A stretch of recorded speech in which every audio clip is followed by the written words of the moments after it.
Hello everyone. Easy physics by NK channel पर आप सबका बहुत बहुत स्वागत है। भौतिक विज्ञान कक्षा 12 में यूनिट नंबर 1 के चैप्टर नंबर 1 से लेकर के 4 को अपन कंप्लीट कर चुके हैं और अपन ने प्रत्येक वीडियो में दावा भी किया था कि भाई आपके बोर्ड परीक्षा के प्रश्न पत्र में कोई भी ऐसा प्रश्न आपको नहीं मिलेगा जो अपने इन नोट्स में से ना हो। तो आज अपने पास उन प्रश्नों को और उस दावे को प्रूफ करने का समय आ गया है। आज अपन यूनिट नंबर 1 के बोर्ड परीक्षा 2013 से लेकर के 2020 में पूछे गए सभी प्रश्नों का अपन क्रमानुसार जिक्र करेंगे और उसके बाद बोर्ड परीक्षा 2021 के लिए महत्वपूर्ण प्रश्न यूनिट नंबर 1 में से बनने वाले जिनकी आने की आशंका संभावना पूर्णतः हो, इसके बारे में आज अपन चर्चा करेंगे।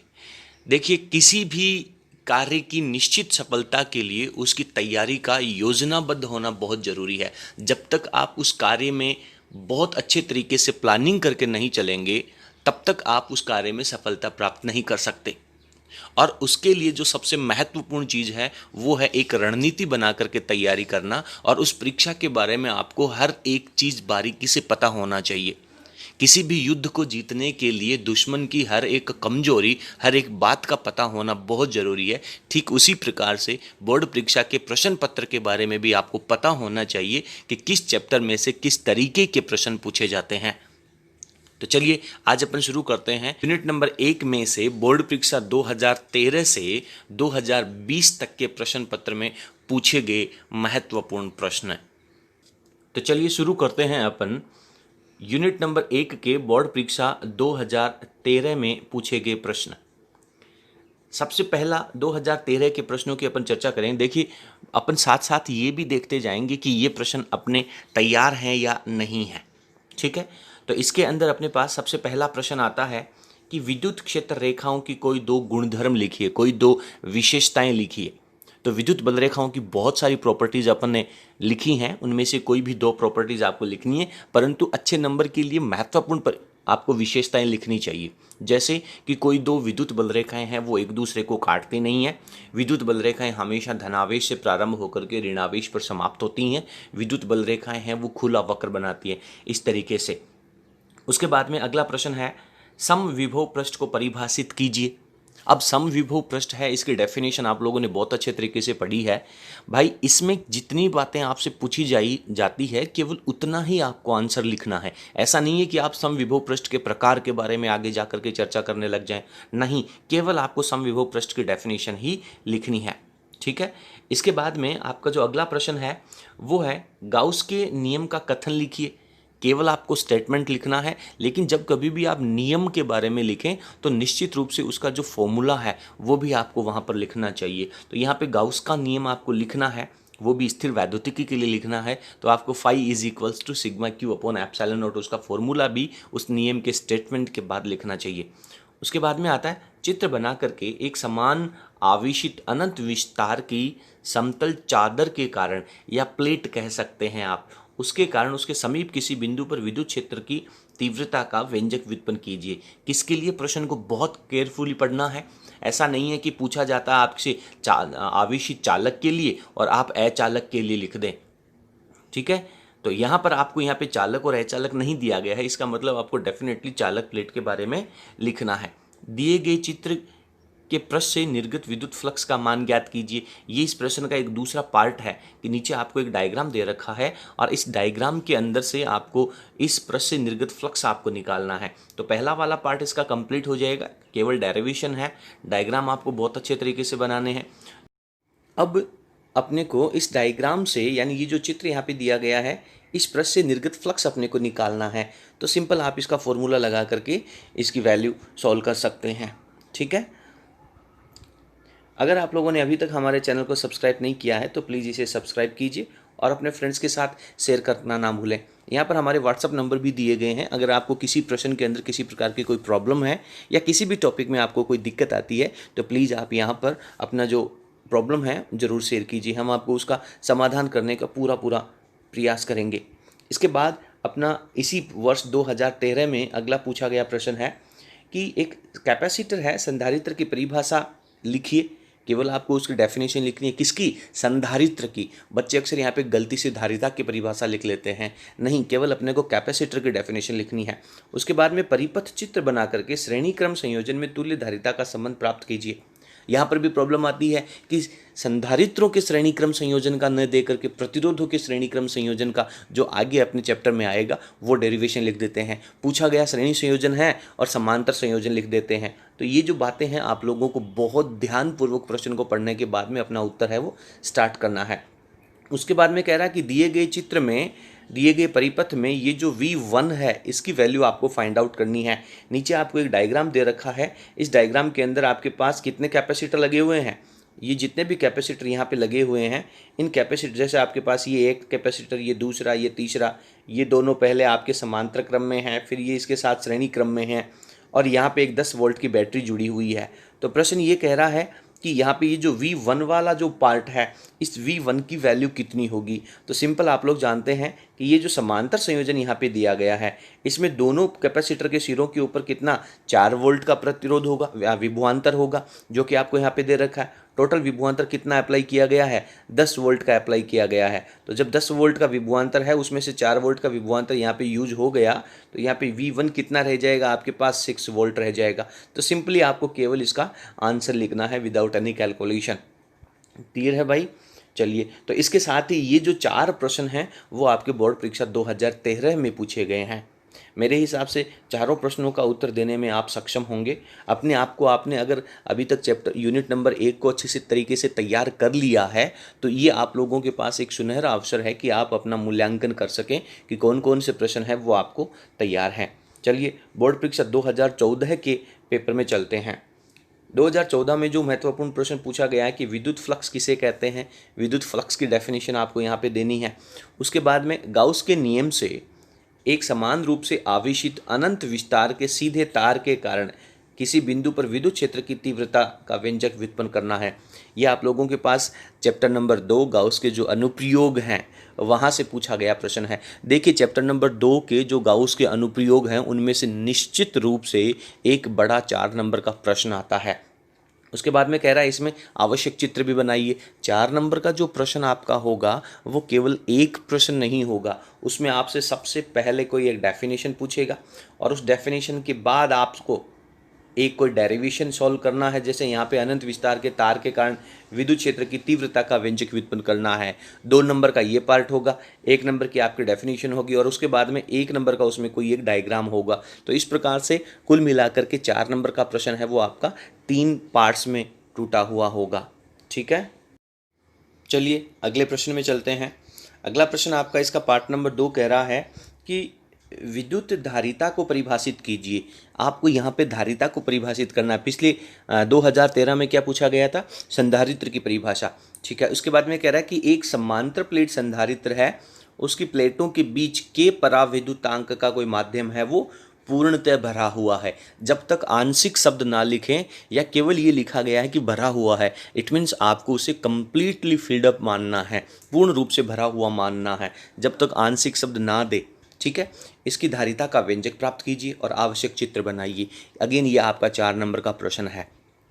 तो इस तरीके से आप लोगों को अभी इस वीडियो के द्वारा पता चल जाएगा कि किस तरीके से प्रश्नों को सेट किया जाता है और हर एक पार्ट को आपको अच्छे तरीके से वहाँ पे विस्तार पूर्वक समझाना होता है। चलिए नेक्स्ट इसका क्वेश्चन है, ये कह रहा है कि 5 × 10⁻⁸ कूलाम का चार्ज है और अगला है कि माइनस में नेगेटिव चार्ज है, ये -3 × 10⁻⁸ कूलाम के 2 बिंदु आवेश हैं जो कि एक दूसरे से 16 सेंटीमीटर की दूरी पर रखे हुए हैं। इनको मिलाने वाली रेखा के किस बिंदु पर विद्युत विभव का मान 0 होगा। तो सिंपली आप लोगों के लिए इसके कोई लाइन खींचनी है, यहाँ पे पहला चार्ज रख देना, यहाँ पे दूसरा चार्ज रख देना। इन दोनों के बीच की दूरी 16 सेंटीमीटर है। आपको एक तरफ के आवेश से x दूरी ले लेनी है और दूसरी तरफ से 16 - x हो जाएगी। दोनों आवेशों के कारण अलग अलग वहाँ पे पहले विभव निकाल लें और फिर प्रश्न के अनुसार टोटल विभव है वो वहाँ पर 0 कर दे। सॉल्यूशन में आपके पास x की वैल्यू आ जाएगी। लेकिन भैया एक प्रॉब्लम ये आती है कि केवल सॉल्यूशन में x की वैल्यू लिखनी ही नहीं है, उसके बाद में आपको एक स्टेटमेंट भी लिखना है। प्रश्न के अंत में एक परिणाम का एक शब्द भी लिखना है। बिना परिणाम के शब्द को लिखे हुए केवल आपको एक स्टेटमेंट की लाइन लिखनी है। उसमें लिखना ये है कि 5 गुणा 10⁻⁸ कूलाम के आवेश से इतनी दूरी पर विद्युत विभव 0 होगा तथा दूसरा चार्ज इस आवेश से इतनी दूरी पर विद्युत विभव है वो 0 होगा। ये बात आपको क्लियरली लिखनी है, तभी आपको अच्छे नंबर मिल पाएंगे। तो इस तरीके से बोर्ड परीक्षा 2014 के अंदर ये 3 प्रश्न यहाँ पे पूछे गए हैं। तीनों प्रश्नों को आपको अच्छे तरीके से तैयार कर लेना है। वीडियो की स्क्रीन को पॉज करके आप इन प्रश्नों को अपने नोटबुक के अंदर, जहाँ पे आपकी यूनिट नंबर 1 कंप्लीट हो जाती है, उसके बाद में आप किसी पेज के अंदर ये चीज़ें लिखें। मैं आप लोगों को एक बात और बताना चाहूँगा कि जब आप एक टॉपिक कंप्लीट होता है नोट्स के अंदर, आप उसके बाद में 2-3 लाइनें छोड़ें, और जब आप लोगों का एक चैप्टर कंप्लीट होता है उसके बाद में आप कम से कम 1 पेज अपने नोट्स की बुक में खाली छोड़ें, ताकि उसके बाद में जब आप रिवीजन करेंगे और यदि आपको कोई नया टॉपिक, महत्वपूर्ण बिंदु या कोई क्वेश्चन मिलता है तो आप उस कॉपी के अंदर वहाँ पे ऐड कर सकें। और जब आप लोगों की यूनिट कंप्लीट हो जाती है उसके बाद कम से कम आप 2 पेज अपनी कॉपी के अंदर खाली रखिए। ठीक है, चलिए इसके बाद में अपन बात करते हैं 2015 के पेपर में पूछे गए प्रश्न। देखिए भैया, 2013 से 20 तक के जो पेपर हैं उनको कलेक्ट करना, उसमें से यूनिट वाइज प्रश्नों को छांटना बहुत मेहनत लगती है, और ये मेहनत सिर्फ और सिर्फ आप लोगों के अच्छे भविष्य के लिए, अच्छे स्कोर के लिए है। तो जितनी मेहनत मैं कर रहा हूँ, आप लोगों से भी अनुरोध करता हूँ कि आप भी उससे ज़्यादा मेहनत करें। ठीक है, 2015 के प्रश्न में पूछा गया है, गाउस के नियम का कथन लिखिए। केवल आपको गाउस का नियम का स्टेटमेंट लिखना है। स्टेटमेंट के बाद में आपको इसका फॉर्मूला भी निश्चित रूप से लिखना होगा। अगेन कह रहा है दूसरा प्रश्न कि 4 गुणा 10⁻⁹ कूलाम आवेश के कारण इससे 9 सेंटीमीटर की दूरी पर विद्युत विभव क्या होगा। तो सबसे पहले जैसे अपने न्यूमेरिकल्स को सॉल्व किया है अपने वीडियोस के अंदर, आप लोगों को तरीका पता चल गया होगा कि किस तरीके से क्वेश्चन को अटेम्प्ट करना चाहिए। सबसे पहले आपको आवेश Q की वैल्यू लिख लेनी है, उसके बाद में दूरी R की वैल्यू लिख लेनी है, उसके बाद में आपको क्या फाइंड आउट करना है, विभव V = क्वेश्चन मार्क लगा देना है। जब सारा मटेरियल आपके पास, कच्चा माल आपके पास है, तो आपको तैयार क्या करना है, आपको बनाना क्या है, आपको लेके क्या आना है, विभव लेके आना है। तो फर्स्ट ऑफ ऑल आप विभव का फॉर्मूला लिखिए, और विभव का फॉर्मूला लिखते समय आप थोड़ा सा ध्यान रखेंगे, यदि ये वाला पार्ट आपका गलत हो गया तो डेफिनेटली पूरा क्वेश्चन आपका गलत हो जाएगा। तो फॉर्मूले का चुनाव करते समय आप थोड़ा सा रुक करके अच्छे तरीके से विचार करके लिखेंगे। तो यहाँ पे आपके पास फॉर्मूला क्या लगेगा, V = KQ/R। K की वैल्यू आपके पास फिक्स है। तीसरा प्रश्न ये कह रहा है कि विद्युत द्विध्रुव के विषुवतीय तल पर, इलेक्ट्रिक डाइपोल है, उसके विषुवतीय तल पर स्थित किसी बिंदु पर विद्युत क्षेत्र की व्युत्पत्ति का व्यंजक प्राप्त कीजिए। डाइपोल के निरक्ष के ऊपर आपको, निरक्ष कह दीजिए, विषुवतीय x कह दीजिए, किसी बिंदु पर विद्युत क्षेत्र की तीव्रता निकालनी है। ठीक है, और उसके बाद में उसका साथ साथ में डायग्राम भी बनाना है। इंपॉर्टेंट प्रश्न है, 2021 की एग्जाम के लिए भी ये महत्वपूर्ण प्रश्न है। वीडियो के एंड में अपन 2021 के लिए महत्वपूर्ण प्रश्नों के बारे में भी चर्चा करेंगे। इसके बाद अगला प्रश्न है, 2015 के पेपर में इस चैप्टर में से कुछ ज़्यादा प्रश्न पूछे गए हैं। ठीक है, अगला प्रश्न आपसे कह रहा है कि 1 सेंटीमीटर त्रिज्या के गोलाकार पृष्ठ के अंदर, 1 सेंटीमीटर त्रिज्या का कोई गोलाकार पृष्ठ है, उसके अंदर ±2 माइक्रो कूलाम आवेश का कोई इलेक्ट्रिक डाइपोल रखा गया है, विद्युत द्विध्रुव रखा गया है। तो द्विध्रुव के अंदर तो आप लोग बहुत अच्छे तरीके से जानते हैं कि सर पॉजिटिव और नेगेटिव चार्ज दोनों इक्वल परिमाण के होते हैं। ठीक है, तो पृष्ठ से निर्गत फ्लक्स ज्ञात कीजिए। आपको बहुत अच्छे से पता है कि किसी भी पृष्ठ के अंदर आप कितने भी परिमाण के, कितने भी डाइपोल रख दें, क्योंकि एक डाइपोल का परिणामी आवेश 0 होता है, इसलिए जितने भी आप डाइपोल रखेंगे उन सब का जो टोटल चार्ज है वो 0 हो जाएगा और उस पृष्ठ से निर्गत फ्लक्स 0 हो जाएगा। अगला प्रश्न क्या कह रहा है, 10 सेंटीमीटर त्रिज्या के गोलीय कोश की सतह पर, 10 सेंटीमीटर त्रिज्या के गोलीय कोश, खोखला गोला है। जैसे ही प्रश्न के एक एक शब्द को आप पढ़ते जाएं, आपके दिमाग में पूरा डेरिवेशन सॉल्व होना चाहिए। सतह के ऊपर 10 वोल्ट का विभव है, इसके केंद्र से 5 सेंटीमीटर की दूरी पर विद्युत विभव क्या होगा। गोलीय कोश है, गोलीय कोश के अंदर खाली जगह होती है, आवेश तो सरफेस पे होता है। एकांक धन आवेश को अनंत से लाने का विरोध तो सरफेस वाला आवेश करेगा। तो जब सरफेस का विभव 10 वोल्ट है तो सरफेस के अंदर, खोखले गोले के अंदर भी जो विभव है वो सतह के विभव के बराबर होता है। पता कैसे चला कि सतह के अंदर, क्योंकि त्रिज्या 10 सेंटीमीटर दे रखी है और केंद्र से 5 सेंटीमीटर दूरी पर पूछ रहा है, इसका मतलब उसकी सरफेस के अंदर विभव पूछ रहा है। तो सिंपल आप लिख सकते हैं या फिर पूरा फॉर्मूला लगा करके लिखने की आवश्यकता नहीं है। आपको यहाँ पे सिंपल लिखना है कि सतह के अंदर 5 सेंटीमीटर की दूरी पर विद्युत विभव है वो आपका 0 होगा। चलिए नेक्स्ट क्वेश्चन है, 2015 का पेपर चल रहा है। संधारित्रों के श्रेणी संयोजन की तुल्य धारिता के लिए संबंध स्थापित कीजिए।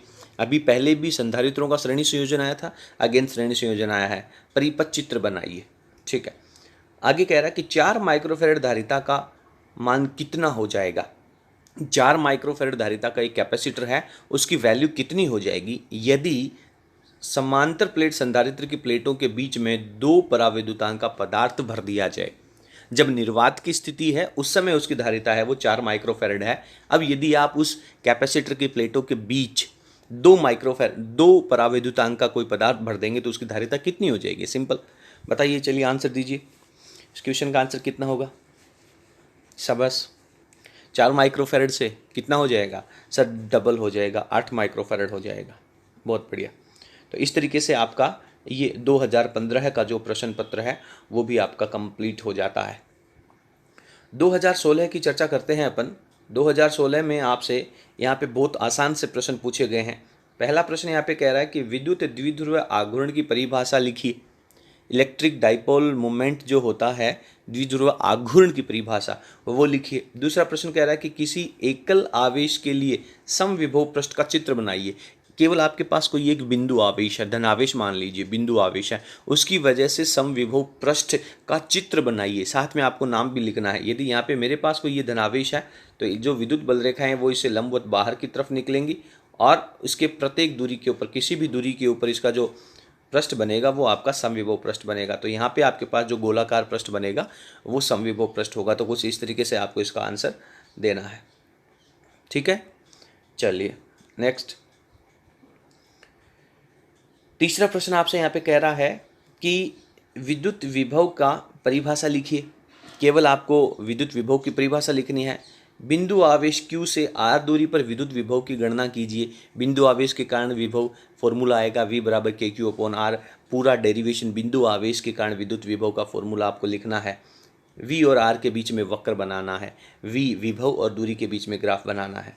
ठीक है, ये आपका जो शुक्रवार का ये जो अभी आपके स्माइल प्रोग्राम के अंदर जो वीडियो आया था फिजिक्स का, वो अपने ही चैनल का वीडियो था और उसके अंदर इस टॉपिक को सेलेक्ट किया गया था कि बिंदु आवेश के कारण विद्युत विभव कितना होता है। तो ये इंपॉर्टेंट प्रश्न है इस साल के लिए। आगे क्वेश्चन नंबर 4 कह रहा है कि गाउस का नियम का स्टेटमेंट लिखिए। जो भी बड़ा प्रश्न होगा निश्चित रूप से उसके साथ में एक डेफिनेशन होगी। गाउस के नियम का स्टेटमेंट लिखना है। एक समान आवेशित गोलीय कोष उसके बाहर और अंदर विद्युत क्षेत्र की गणना कीजिए और आवश्यक चित्र बनाइए। बड़ा प्रश्न है, ये भी आपके 2021 के लिए महत्वपूर्ण रहेगा। वीडियो के एंड में अपन अलग से इनके बारे में चर्चा करने वाले हैं। ठीक है, इसके 2017 के पेपर में पूछे गए प्रश्नों की अपन चर्चा करते हैं। 2017 में पूछा गया जो पहला प्रश्न है वो आपसे कह रहा है कि एक समांतर प्लेट वायु संधारित्र की धारिता 8 पिकोफैरेड है, यानी उसके अंदर निर्वात भरा हुआ है, वायु भरी हुई है, 8 पिकोफैरेड है। यदि इसकी प्लेटों के बीच की दूरी आधी कर दी जाए, समांतर प्लेट संधारित्र की धारिता का फॉर्मूला क्या होता है, C=ε0A/d। डी का मतलब है प्लेटों के बीच की दूरी, यानी जो धारिता है वो आप लोगों की दूरी के व्युत्क्रमानुपाती होती है।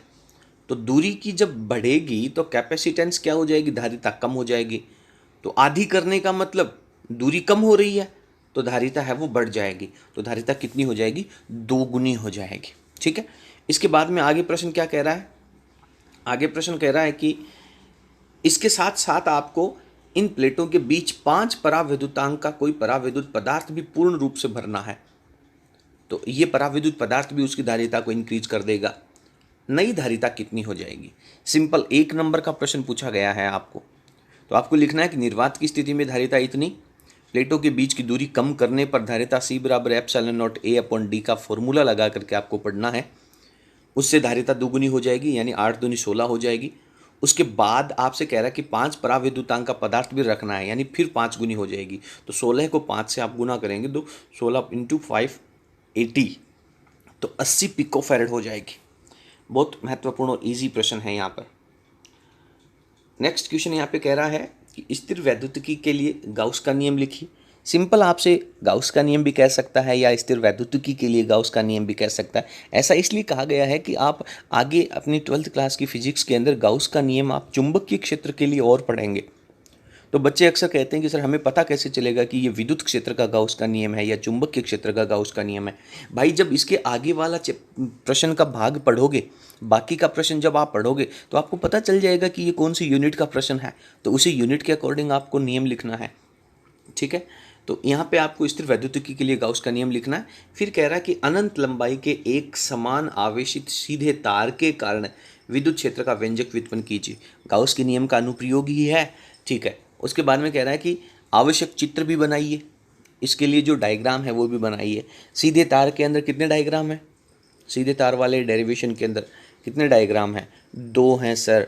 पहला तो है आप लोगों के विद्युत क्षेत्र की तीव्रता की दिशा निकालने वाला, और दूसरा है काल्पनिक गाउसीय पृष्ठ जो आप बेलनाकार लेकर के चलते हैं उसका।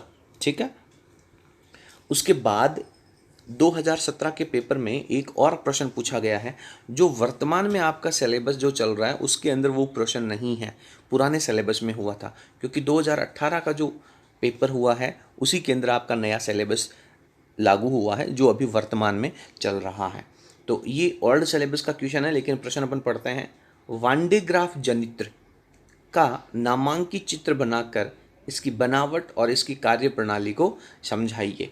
1 नंबर नामांकित चित्र का हो गया, एक इसकी बनावट का हो गया, एक इसकी कार्य प्रणाली का हो गया। तो इस तरीके से ये आपसे एक महत्वपूर्ण प्रश्न पूछा गया था। अब अपन चलते हैं 2018 के अंदर। धीरे धीरे जैसे जैसे आप लोग आगे के ईयर में, करंट ईयर्स में जा रहे हैं, आप लोगों को थोड़ा सा और एक्टिव होना है और आपको आइडिया लगाना है कि इस साल कौन सा प्रश्न आने की संभावना है। देखिए, ये कहीं पर भी रूल नहीं है कि जो पिछली साल के पेपर में प्रश्न आया था वो इस साल नहीं आएगा, आ सकता है। ठीक है, कोई भी आदमी इस बात का दावा नहीं कर सकता। जो इंटेलिजेंट स्टूडेंट्स हैं उनके लिए मैं कहना चाहूँगा कि आप लोग अपनी बुक का प्रत्येक शब्द जो है वो पढ़ेंगे, हर एक पॉइंट को अच्छे तरीके से तैयार करेंगे, क्योंकि आप लोगों के लिए 99 नंबर लाना आसान है लेकिन 100 मार्क्स लाना बहुत मुश्किल है। यानी कि जितनी मेहनत आप लोगों को 99 नंबर प्राप्त करने के लिए लगती है, ठीक उतनी की उतनी मेहनत आपको आगे वाला 1 नंबर इंक्रीज करने के लिए लगेगी। इसलिए जो स्टूडेंट्स 100 मार्क्स का टारगेट लेके चल रहे हैं वो अपना हर एक पॉइंट, हर एक शब्द को बहुत अच्छे से क्लियर करेंगे और हमेशा लिख करके पढ़ेंगे। और जितने भी क्वेश्चन आपको अपनी फिजिक्स से रिलेटेड कहीं पर भी मिलता है, आप लोग एक भी प्रश्न को लूज लेकर के नहीं चलेंगे। ठीक है, क्योंकि मैं हमेशा एक बात कहता हूं कि यदि आपको 1 किलोमीटर की रेस जीतनी है तो आपको डेली की प्रैक्टिस जो है वो 1 किलोमीटर की नहीं करनी होगी, 5 किलोमीटर की करनी होगी। यदि आप 5 किलोमीटर की रेस की प्रैक्टिस करते हैं तब आप जा कर के 1 किलोमीटर की रेस की प्रतियोगिता के अंदर खड़े हो सकते हैं। ये मेरा सुझाव है, मेरा विचार है, बाकी आप लोग अपने हिसाब से देख लीजिएगा। चलिए 2018 के पेपर की अपन बात करते हैं। ये कह रहा है कि भौतिक राशि का नाम लिखिए। उस भौतिक राशि का नाम लिखिए जिसका मात्रक जूल अपॉन कूलाम है। यार जूल अपॉन कूलाम क्या हुआ? जूल का मतलब तो कार्य हो गया और कूलाम का मतलब आवेश हो गया, यानी कार्य बटा आवेश हो गया। अच्छा, कार्य बटा आवेश कहाँ पढ़ा है मैंने? कार्य बटा आवेश एक डेफिनेशन में आया था। कौन से डेफिनेशन में? सर, एकांक धनावेश को लाने में किया गया कार्य। अरे ये तो विद्युत विभव की परिभाषा है। तो डेफिनेटली आपकी वो जो भौतिक राशि है वो भी क्या बन जाती है? विद्युत विभव बन जाती है। साथ में ये कह रहा है कि बताइए ये राशि सदिश है या अदिश है। सर, हम बहुत अच्छे तरीके से जानते हैं कि जो जूल कार्य है वो अदिश राशि है और बटा में जो कूलाम है वो भी अदिश राशि है। तो जब दोनों अदिश राशियां हैं तो डेफिनेटली आपकी परिणामी जो राशि होगी, सिंपल आप कह सकते हैं कि विभव है वो अदिश राशि है। ओके, अगला प्रश्न कह रहा है कि 10 सेंटीमीटर त्रिज्या के आवेशित गोलीय कोश के पृष्ठ पर विभव है वो 50 वोल्ट है। 10 सेंटीमीटर त्रिज्या का है, सतह का दिया गया है, गोलीय कोश है। गोलीय कोश के केंद्र से 20 सेंटीमीटर, यार त्रिज्या 10 सेंटीमीटर है, अब 20 सेंटीमीटर पूछ रहा है, इसका मतलब मैं सतह के बाहर चला गया।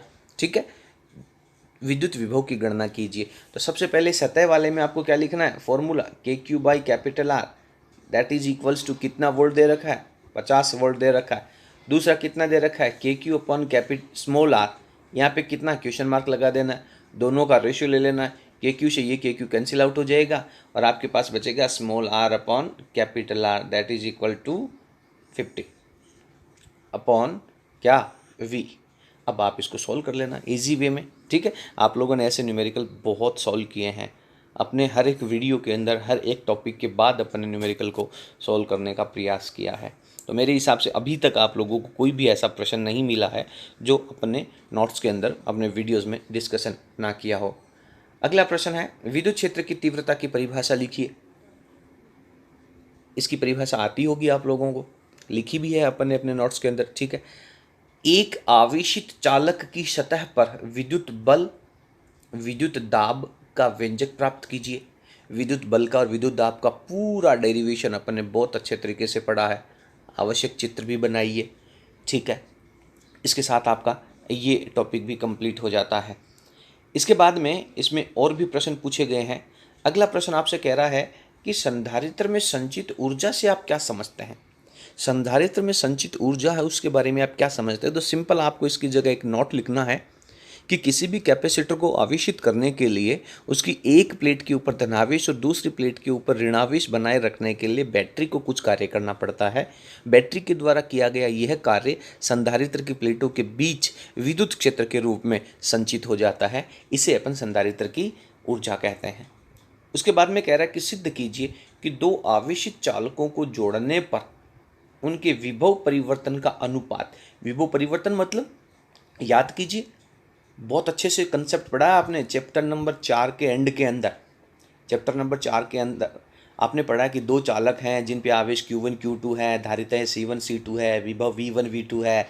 एक चालक तार से आप उनको जोड़ रहे हो, पहले जिसके ऊपर उच्च विभव है वहाँ से आवेश जाएगा निम्न विभव पे। आवेश का स्थानांतरण है वो आवेश की मात्रा पे डिपेंड नहीं करता है, विभव के अकॉर्डिंग होता है। पूरा वीडियो आपने वहाँ पे पढ़ा है। तो ये प्रश्न कह रहा है कि दो आवेशी चालकों को जोड़ने पर उनके विभव में परिवर्तन का जो अनुपात है, यानी delta V1 upon delta V2 की वैल्यू है, वो धारिताओं की व्युत्क्रमानुपाती होती है, यानी C2 अपॉन C1 होती है। ये प्रूफ आपने अच्छे से पढ़ा भी है, इंपॉर्टेंट है, 2018 में पूछा गया था। उसके बाद में कह रहा है समरूप आवेशित अचालक गोले के कारण, अचालक गोले के कारण विद्युत क्षेत्र वह दूरी के बीच में ग्राफ बनाइए। केवल 1 नंबर का प्रश्न है, ई में और आर के बीच में आप लोगों को केवल ग्राफ ड्रॉ करना है अचालक गोले के कारण। तो अचालक गोले के अंदर आप लोगों ने ग्राफ पढ़ा होगा कि केंद्र के ऊपर विद्युत क्षेत्र की तीव्रता 0, पृष्ठ के अंदर समानुपाती और उसके बाद में धीरे धीरे वर्ग के व्युत्क्रमानुपाती होता है। इसके साथ में इसकी जो एक्स एक्स निरक्ष वाली राशियां हैं वो सब लिखना, मैंने केवल आपको एक कंसेप्ट सा दिया है यहाँ पर। तो इसमें आपको ऐसा नहीं है कि प्रश्न आधा पढ़ें फिर आप इसके पूरे डेरिवेशन में लग जाएं। पूरा प्रश्न पहले अच्छे से पढ़ेंगे, उसके बाद आप उसका आंसर लिखना स्टार्ट करेंगे। तो 2018 के अंदर टोटल 5 प्रश्न यहाँ पे पूछे गए हैं। इसके बाद में 2019 के पेपर में चलते हैं। क्या कह रहा है देखिए, पहला प्रश्न आपसे कह रहा है कि 10 की पावर -9 कूलाम का बिंदु आवेश है, इससे 1 मीटर की दूरी पर विद्युत विभव की गणना कीजिए। आवेश दे रखा है, दूरी दे रखी है, विभव निकालना है बिंदु आवेश के कारण। फॉर्मूला के क्यू अपॉन आर। के की वैल्यू 9 गुणा 10 की पावर 9 जानते हैं, क्यू की वैल्यू आपको ये दे रखी है, बटा में आर दे रखा है। तो ये सिंपल हो गया, 9 गुणा 10 की पावर 9 तो के हो गया, 10 की पावर -9 क्यू हो गया, बटा में आर 1 हो गया। इसने इसको काट दिया, कितना विभव रह जाएगा, 9 वोल्ट का विभव रह जाएगा। बड़ा इजी प्रश्न पूछा गया 1 नंबर का। आप में से कुछ बच्चों को ऐसा लग रहा होगा कि सर काश ये प्रश्न हमारे इस साल के पेपर में आ जाता या फिर 2019 के पेपर में हम बैठे होते। भैया जो पेपर में बैठा होता है उस समय उसकी स्थिति कुछ अलग होती है, बाद में सबको ऐसा ही लगता है। आपका पेपर है वो इससे भी ज़्यादा ईजी आने वाला है, लेकिन वो अलग बात है कि आप लोग कैसी तैयारी करके जा रहे हैं और आप उस क्वेश्चन को कैसा समझ पा रहे हैं। आगे अगला प्रश्न कह रहा है कि विद्युत, ये 2 परिभाषाएं आपको देनी है। एक विद्युत द्विध्रुव आघूर्ण की परिभाषा, इलेक्ट्रिक डाइपोल मोमेंट की क्या परिभाषा लिखोगे, चलो बताइए। द्विध्रुव आघूर्ण की, समान परिमाण विपरीत प्रकृति के 2 बिंदु आवेशों को एक दूसरे से अल्प दूरी पर रखने पर बना निकाय विद्युत द्विध्रुव कहलाता है। ये परिभाषा नहीं लिखनी है, आपको विद्युत द्विध्रुव आघूर्ण की परिभाषा लिखनी है, यानी विद्युत द्विध्रुव तो ऑलरेडी है। तो आप इसमें लिखेंगे कि विद्युत द्विध्रुव के किसी एक आवेश के परिमाण को दोनों आवेशों के बीच की दूरी से गुणनफल करने पर जो राशि प्राप्त होगी उसे अपन विद्युत द्विध्रुव आघूर्ण कहेंगे। ध्यान रखना, यहाँ पे अक्सर बच्चे विद्युत द्विध्रुव की परिभाषा लिख करके आ जाते हैं। आगे है समविभव पृष्ठ किसे कहते हैं, तो आप लोगों को इजी वे में समविभव पृष्ठ की परिभाषा है वो भी लिख देनी है। इसके बाद अगला प्रश्न कह रहा है, इस प्रश्न के भी दो पार्ट दिए गए हैं। स्थिर वैद्युतिकी के लिए गाउस के नियम का कथन लिखिए। यार कितनी बार गाउस का नियम पूछा गया है, यही तो प्रश्न है। गाउस का नियम लिखिए, विद्युत विभव की परिभाषा लिखिए, विद्युत द्विध्रुव आघूर्ण की परिभाषा लिखिए, विद्युत फ्लक्स की परिभाषा लिखिए। सिंपल यही तो क्वेश्चन। इसके बाद में कह रहा है कि एक अपरिमित समरूप आवेशित अचालक परत, जब तक आपको अचालक शब्द नहीं दिया जाए आप चालक परत मानेंगे। अचालक परत के कारण, परत दे करके भी आप इस बात से समझ सकते हैं, यदि पट्टी का दिया हुआ है इसका मतलब चालक दिया हुआ है, लेकिन आप कंफ्यूज ना हो, के कारण समीप विद्युत क्षेत्र का व्यंजक व्युत्पन्न कीजिए। कितनी वैल्यू आएगी? E equals to sigma upon बताइए 2 एप्सिलॉन नॉट आने वाली है। आवश्यक चित्र भी बनाइए, इसके लिए जो आवश्यक चित्र है वो उसका डायग्राम बनाना है, ठीक है। दूसरा पार्ट इसका कह रहा है कि दिए गए चित्र का जो छायांकित भाग है उससे परिणामी विद्युत फ्लक्स की गणना कीजिए, केवल छायांकित भाग से। तो आपके यहाँ पे टोटल 2 पृष्ठ लिए गए हैं, एक ये वाला पृष्ठ है इसके अंदर और एक दूसरा पृष्ठ है, और इन दोनों पृष्ठों का जो कॉमन एरिया है उसको छायांकित किया गया है। तो यहाँ पे आपके पास वैल्यू दे रखी है 2 माइक्रोकूलाम और ये लिखा हुआ है -1 माइक्रोकूलाम। तो फ्लक्स के लिए उसके बाहर वाला आवेश है वो कोई प्रभाव नहीं डालता है, केवल जिस पृष्ठ में फ्लक्स निकालना है उसके अंदर वाला आवेश ही आपको कैलकुलेट करना है। तो ये प्लस का 2 माइक्रोकूलम है, माइनस का 1 माइक्रोकूलम है। इजी वे में आप इसको सॉल्व कर सकते हैं, ठीक है। इसके बाद में इसके साथ में एक अथवा का प्रश्न दिया गया है। देखिए क्या कह रहा है, ये कह रहा है कि संधारित्र को परिभाषित कीजिए। संधारित्र की परिभाषा लिखनी है। परिपथ चित्र बना करके 3 संधारित्रों के श्रेणीक्रम संयोजन में तुल्य धारिता का संबंध प्राप्त कीजिए। 3 कैपेसिटर लगाने हैं और श्रेणीक्रम संयोजन के अंदर उसका परिणामी रिजल्ट निकालना है। तो क्या रिजल्ट आएगा? 1/C equals to 1/C1 plus 1/C2, 1 plus 1/C3 वाला, क्योंकि 3 कैपेसिटर अगले ने क्वेश्चन में क्लियर कट लिखे हैं, ठीक है। डेरिवेशन पढ़ा आपने। चलिए नेक्स्ट कह रहा है कि दिए गए चित्र में बिंदु A और B के मध्य तुल्य धारिता का मान ज्ञात कीजिए। ये आपका पॉइंट A है, यहाँ पे आगे आपको पॉइंट B दे रखा है, यहाँ से आप चलना शुरू करेंगे, तुल्य धारिता लिखनी है। सिंपल आपको नजर आ रहा है सर ये दोनों समांतर क्रम में है, तो 1 और 1 2 माइक्रोफैरड हो जाएगा। फिर वो वाला 2 है वो इस 2 के साथ श्रेणी क्रम में है, तो दो समान धारिता के हैं, श्रेणी क्रम में है, तो उनका आधा हो जाएगा यानी 1 माइक्रोफैरड हो जाएगा। फिर इधर ये 4 और 4 के 8 समांतर क्रम में है, तो C1 प्लस C2 होगा ना, 8 हो जाएगा। फिर ये इस 8 वाले के साथ में श्रेणी क्रम में है, तो 8 का आधा अगेन 4 हो जाएगा। फिर 4 का तो ये टोटल और 1 का ये दोनों समांतर क्रम में है, तो टोटल 5 माइक्रोफैरड इस कैपेसिटर की तुल्य धारिता सर्किट की हो जाएगी, ठीक है। तो इस तरीके से आपका ये जो बोर्ड परीक्षा 2019 का पेपर है वो आपका कंप्लीट हो जाता है। अपन चर्चा करते हैं बोर्ड परीक्षा 2020, अभी लॉकडाउन से पहले जो पेपर हुआ था उसके प्रश्नों के बारे में, यानी इस साल का जो पेपर हुआ था उसके प्रश्नों के बारे में। देखिए किस तरीके के प्रश्न पूछे गए हैं। कई बार क्या होता है कि जो पेपर का ब्लूप्रिंट होता है, जो बोर्ड का दिया होता है, उससे थोड़ा सा हट करके भी पेपर सेट कर दिया जाता है, जैसा कि 2020 के अंदर हुआ है। यानी जहाँ से प्रश्न निर्धारित होते हैं वहाँ से ना पूछ करके उसके थोड़ा आगे पीछे से भी प्रश्न पूछ लिए जाते हैं। जैसे चलिए पढ़ते हैं। पहला प्रश्न यहाँ पे पूछा गया है कि माध्यम के पराविद्युतांक की परिभाषा लिखिए। केवल आपको पराविद्युतांक की परिभाषा लिखनी है, ठीक है। पराविद्युतांक कह दीजिए, इसे आपेक्षिक विद्युतशीलता कह सकते हैं। क्या आएगा? पराविद्युतांक का मतलब होता है किसी माध्यम की विद्युतशीलता तथा निर्वात की विद्युतशीलताओं का अनुपात, ठीक है। इसके बाद में एक प्रश्न यहाँ पे जो पूछा गया है, हालांकि उम्मीद नहीं थी कि ये प्रश्न आ जाएगा, क्योंकि गाउस के नियम का अनुप्रयोग है वो पूछा जाता है। तो यहाँ पे प्रश्न कह रहा है कि विद्युत विभव की परिभाषा लिखिए। केवल आपको विद्युत विभव की परिभाषा देनी है। फिर कह रहा है कि विद्युत द्विध्रुव के कारण किसी बिंदु आर थीटा पर विद्युत विभव का व्यंजक व्युत्पन्न कीजिए। आर थीटा का मतलब क्या है, एक्स एक्स से थीटा कोण बनाता हुआ और केंद्र से आर दूरी के ऊपर। डेरिवेशन अपन ने सॉल्व किया है इसका, ठीक है। उसके लिए विद्युत विभव का व्यंजक व्युत्पन्न कीजिए और आवश्यक चित्र भी बनाइए। फिर यहाँ पे जैसा कि अथवा का प्रश्न आता है वो प्रश्न यहाँ पे दिया गया है। यानी एक आप लोगों के गाउस के नियम के अनुप्रयोग में से प्रश्न आता था, एक संधारित्र में से प्रश्न आता था, लेकिन अब की बार गाउस के नियम के अनुप्रयोगों से न देकर के विद्युत विभव से प्रश्न पूछ लिया गया है, ठीक है। चलिए अगला प्रश्न, इसके अथवा का जो पार्ट आया है वो आपसे कह रहा है कि संधारित्र किसे कहते हैं। केवल कैपेसिटर की डेफिनेशन लिखनी है। गोलीय संधारित्र की धारिता का व्यंजक व्युत्पन्न कीजिए। गोलीय संधारित्र जो होता है उसकी धारिता का व्यंजक व्युत्पन्न कीजिए, ठीक है। आवश्यक चित्र बनाइए। तो टोटल 4 नंबर का प्रश्न आपका ये हो जाता है। और एक प्रश्न आया था कि चुंबकीय फ्लक्स की परिभाषा लिखिए। हालांकि ये इस यूनिट का प्रश्न नहीं है, क्योंकि यहाँ पे विद्युत फ्लक्स की परिभाषा आती है। चुंबकीय फ्लक्स की परिभाषा है वो आपके आगे के सेक्शन में आएगी। लेकिन मेरा यहाँ पे समझाने का मतलब था कि विद्युत फ्लक्स की परिभाषा है वो अभी तक कहीं नहीं पूछी गई है, इस साल के पेपर के लिए बहुत उपयोगी हो जाती है। तो ये प्रश्न, फ्लक्स आपका केवल एक तरह का नहीं है, विद्युत फ्लक्स भी है, चुंबकीय फ्लक्स भी है। तो ये चुंबकीय फ्लक्स देखने के बाद आपको चुंबकीय फ्लक्स की डेफिनेशन लिखनी है, ठीक है। इसलिए मैंने ये प्रश्न यहाँ पे लिखा है। ये प्रश्न अपने इस साल के पेपर में नहीं पूछा गया था। तो इस साल आपके पास यहाँ पे केवल 2 ही प्रश्न आए हैं, 1 नंबर का प्रश्न और 4 नंबर का प्रश्न, जबकि इस चैप्टर में से आपके टोटल 7 नंबर का प्रश्न आना चाहिए था। चलिए, तो इस तरीके से आपका 2020 तक के पहले यूनिट में से पूछे गए प्रश्न हैं वो अपने कंप्लीट हो जाते हैं। अब अपन चर्चा करेंगे कि 2021 में अपने इस यूनिट में से किस तरीके के प्रश्न आएंगे। आपको इन प्रश्नों को अच्छे तरीके से दोहरान करना है।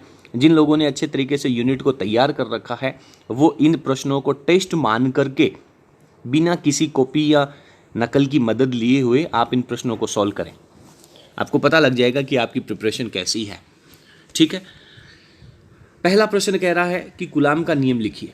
केवल कूलाम के नियम का स्टेटमेंट लिखना है, इसके बाद में इसका फॉर्मूला लिखना है। F = K Q1 Q2/R²। 1 number का इसके साथ प्रश्न और पूछा जा सकता है, कूलाम के नियम का सदिश रूप लिखिए। तो जैसे ही सदिश रूप आता है आप F के ऊपर वेक्टर लगाएंगे, K Q1 Q2/R² लिखेंगे और आगे आप R कैप लिखेंगे। उसके बाद में अगली लाइन में R कैप को हटा करके R वेक्टर लिखेंगे और नीचे आप R का क्यूब लिखेंगे। वीडियो के अंदर आप लोगों ने बहुत अच्छे से समझ रखा है, लेकिन मेरे कहने का मतलब है कि कूलाम का नियम लिखिए, ये अलग प्रश्न है। कूलाम के नियम का सदिश रूप लिखिए, ये अलग प्रश्न है, ठीक है। विद्युत क्षेत्र की तीव्रता की परिभाषा लिखिए, हो जाएगा। विद्युत द्विध्रुव आघूर्ण की परिभाषा लिखिए। विद्युत द्विध्रुव आघूर्ण अभी 2018 में पूछा गया प्रश्न है। विद्युत द्विध्रुव के निरक्षीय तल पर विद्युत क्षेत्र की तीव्रता का व्यंजक व्युत्पन्न कीजिए। इलेक्ट्रिक डाइपोल की जो निरक्ष है जिसका फॉर्मूला क्या आता है, -kp/r³। याद होगा आप लोगों को। आवश्यक चित्र बनाइए, इसके लिए डायग्राम भी बनाना है, ठीक है, हो जाएगा। अब इसमें एक्चुअली है क्या कि निरक्ष की जगह एक्स के ऊपर भी पूछ सकता है, कोई फिक्स तो है नहीं कि निरक्ष वाला ही आएगा, लेकिन इन दोनों में से कोई एक प्रश्न निकल करके आपके सामने आ सकता है। एक क्वांटम आवेश का मान लिखिए। सिंपल, कई बार आप लोगों ने पढ़ा है, जो चार्ज ऑफ इलेक्ट्रॉन होता है वही आपका क्वांटम का आवेश होता है। अगला प्रश्न आपसे कह रहा है कि 4 बिंदु आवेश हैं, वो 2 सेंटीमीटर भुजा के वर्ग के कोनों के ऊपर चित्र के अनुसार रखे गए हैं। वर्ग के केंद्र O पर विद्युत क्षेत्र की तीव्रता और दिशा की गणना करनी है। साथ में आपको Q की वैल्यू भी दे रखी है। ये जो डायग्राम है, ये डायग्राम आपसे कह रहा है कि आपके पास ये माइनस का 2 कूलम 2 Q है, ये प्लस का 2 Q है, ये प्लस Q है, ये माइनस का Q है, और Q की वैल्यू आपको यहाँ पे दे रखी है और इसकी भुजा है वो आपको 2 सेंटीमीटर दे रखी है। इसके आपको कहाँ पर, केंद्र के ऊपर आपको विद्युत क्षेत्र की तीव्रता निकालनी है। तो सिंपल आप लोगों ने ये एक वीडियो में अपने इस क्वेश्चन को, पर्टिकुलर इसी क्वेश्चन को अपने सॉल्व भी किया है, तो इस न्यूमेरिकल को आपको सॉल्व करना चाहिए। आगे प्रश्न कह रहा है क्वेश्चन नंबर 6, स्थिर वैद्युतिकी के लिए गाउस के नियम का कथन लिखिए। ठीक है भैया, गाउस के नियम का स्टेटमेंट हो जाएगा। उसके बाद में कह रहा है समरूप आवेशित अनंत लंबाई के सीधे तार या फिर अचालक गोला, दोनों प्रश्नों में से कोई एक के कारण विद्युत क्षेत्र की तीव्रता का व्यंजक व्युत्पन्न कीजिए, आवश्यक चित्र बनाइए। दोनों में से कोई एक प्रश्न आप लोगों को अभी के लिए सॉल्व कर लेना है। लेकिन बोर्ड परीक्षा में इस तरीके का प्रश्न यहाँ पे बन सकता है। अगेन एक महत्वपूर्ण प्रश्न है कि एक आर त्रिज्या की पतली वलय है, उसको क्यू आवेश से समान रूप से आवेशित किया गया है। वलय के केंद्र बिंदु O से x दूरी पर स्थित किसी बिंदु पर विद्युत क्षेत्र की तीव्रता का मान ज्ञात करना है। एग्जाम्पल है, अपने बुक के अंदर दे रखा है, तो इसको आपको सॉल्व करना है। अगला प्रश्न कह रहा है कि किसी घन के केंद्र के ऊपर क्यू आवेश रखा गया है। एक घन है, उसके केंद्र पे क्यू आवेश रखा गया है। इसके एक फलक से निर्गत विद्युत फ्लक्स कितना होगा? एक फलक से। अब आगे यही प्रश्न कह रहा है कि यदि घन की भुजा को दुगुना कर दिया जाए, वो जो घन है उसकी भुजा को दुगुना कर दिया जाए, तो बाकी का प्रश्न सेम है। उसके एक फलक से निकलने वाला फ्लक्स अब कितना हो जाएगा? पहले एक फलक से कितना निकल रहा था, अब कितना हो जाएगा? तो ये आपको क्वेश्चन सॉल्व करना है। अगला प्रश्न कह रहा है कि समरूप आवेशित गोलीय कोश के कारण विभिन्न स्थितियों पर विद्युत विभव का व्यंजक व्युत्पन्न कीजिए। देखिए, दोनों चैप्टर के अंदर डेरिवेशन लगभग अप्रोक्सीमेट समान है। एक में विद्युत क्षेत्र की तीव्रताएं पूछी गई हैं, एक में विद्युत विभव पूछा गया है। प्रश्न को बहुत क्लियर कर लें।